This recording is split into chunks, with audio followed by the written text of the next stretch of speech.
हे मधुसूदन, तुम बार बार इस बात पर जोर दे रहे हो कि मन पर पूरी तरह काबू पा लो तो मुक्ति के द्वार खुल जाएंगे, परंतु मन को वश में करने का कोई सरल साधन भी है?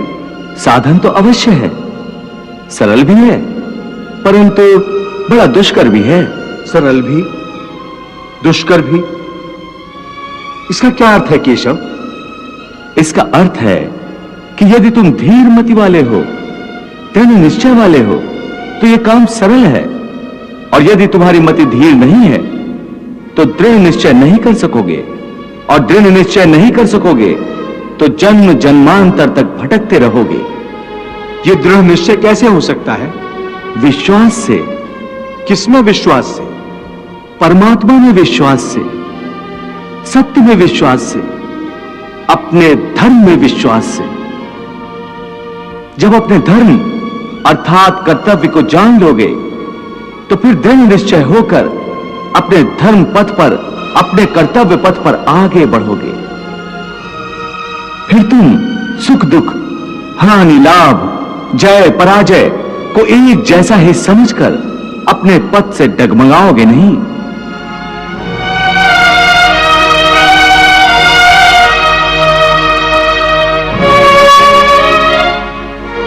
हे अर्जुन, तुम शिष्य बनकर मेरी शरण में आए हो, इसलिए यहां तक मैंने तुम्हें ज्ञान योग अथवा सांख्य योग की शिक्षा दी है।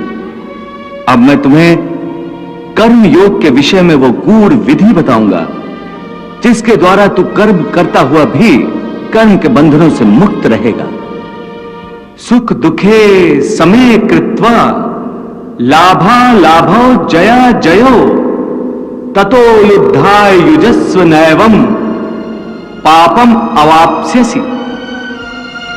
इस प्रकार सुख दुख, लाभ हानि, जय पराजय अथवा हार जीत को एक समान समझकर केवल इसलिए युद्ध करो क्योंकि इस समय युद्ध करना तेरा कर्तव्य है। और यदि इस मानसिक वृत्ति से इसे अपना धर्म समझकर युद्ध करोगे तो तुम्हें उसका पाप नहीं लगेगा। ये क्या कह रहे हो केशव कि युद्ध करके पाप नहीं लगेगा? युद्ध में तो इतनी हिंसा होगी, लाखों प्राणियों की हत्या होगी, फिर मनुष्य उसके पाप से कैसे बचेगा? यदि कोई भी कार्य निष्काम कर्म योग की रीत से किया जाए तो ना उसका पाप लगता है और ना उसका पुण्य मिलता है। निष्काम कर्मयोग? हां, निष्काम कर्म योग। ये कौन सा योग है माधव जो मनुष्य को पाप और पुण्य दोनों से मुक्त कर देता है? ये एक गूढ़ विद्या है पार्थ। जो इसके रहस्य को समझ लेता है वो इस संसार में रहते हुए भी, संसार के सारे कर्म करता हुआ भी कर्म फल के बंधन से मुक्त रहता है। ये बड़ी अनोखी बात कर रहे हो केशव। मेरी बुद्धि अभी तक इसको ग्रहण नहीं कर रही। क्योंकि तुम्हारी बुद्धि पर अभी तक आसक्ति का पर्दा पड़ा हुआ है, और जो निष्काम कर्मयोग मैं बता रहा हूं उसकी बुनियाद ही निरासक्ति के आधार पर रखी गई है। हे अर्जुन, इस निरासक्ति योग को समझ लोगे तो तुम्हारे जीवन में पूर्ण शांति आ जाएगी। हे माधव, इस योग की साधना कैसे करते हैं? इस योग के नियम क्या हैं?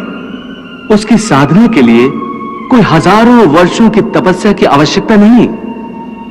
इसकी साधना तो एक ही क्षण में हो जाती है। एक ही क्षण में?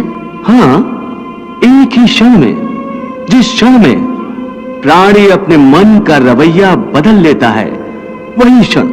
परंतु हे केशव, कोई भी मनुष्य एक ही क्षण में आसक्ति को कैसे छोड़ सकता है? जब वो कर्म करता है तो उसके फल की आसक्ति तो उसे कर्म का हिस्सा होती है, जिसके अंतर्गत फल पाने की इच्छा से ही कर्म करता है। हे अर्जुन, बस यहीं से निष्काम कर्मयोग की साधना शुरू होती है। अर्थात तुमने कहा कि प्राणी फल पाने की इच्छा से ही कर्म करता है, परंतु निष्काम कर्मयोग यह सिखाता है कि फल पाने की इच्छा से नहीं, बल्कि अपना कर्तव्य पूरा करने के लिए अपने धर्म का पालन करने के लिए कर्म करो। फल पर भरोसा रखकर कर्म मत करो, क्योंकि फल पाना तुम्हारे हाथ में नहीं, तुम्हारे अधिकार में केवल कर्म करना ही है। कर्मण्येवाधिकारस्ते मां फलेषु कदाचन मां कर्म फल हेतुर्भूर्मा ते संगोस्त कर्मणि। हे पार्थ, तुम कर्म कर सकते हो, कर्म करने का संकल्प कर सकते हो, परंतु इसका फल पाना तुम्हारे हाथों में नहीं है। हे मधुसूदन, मैं जिस काम का संकल्प करूंगा वो काम तो मैं करूंगा ही। जब भोजन करने का निश्चय करके बैठूंगा तो निवाला उठाकर मुंह में रखूंगा ही, तभी तो उसे खाऊंगा।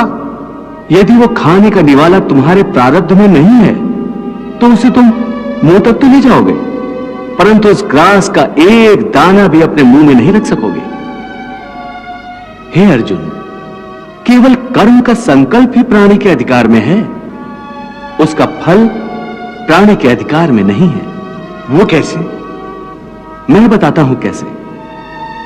पार्थ, तभी उस दृश्य की कल्पना करो कि नगर धनवान के सामने बड़े स्वादिष्ट भोजन की थाली परोसी गई है। थाली सोने की है, गर्मा गर्म व्यंजन भरे हुए हैं, जिन्हें देखकर वो बहुत प्रसन्न हो रहा है कि प्रारब्ध में न हो तो मुंह तक पहुंचकर भी निवाला छिन जाता है। परंतु हे अर्जुन, इस उदाहरण का यह अर्थ भी नहीं है कि तुम सब कुछ प्रारब्ध पर छोड़कर स्वयं अकर्मण्य हो जाओ। याद रखो, मैंने कहा है मां कर्म फल हेतुर्भू माते संगोस्त कर्मणि।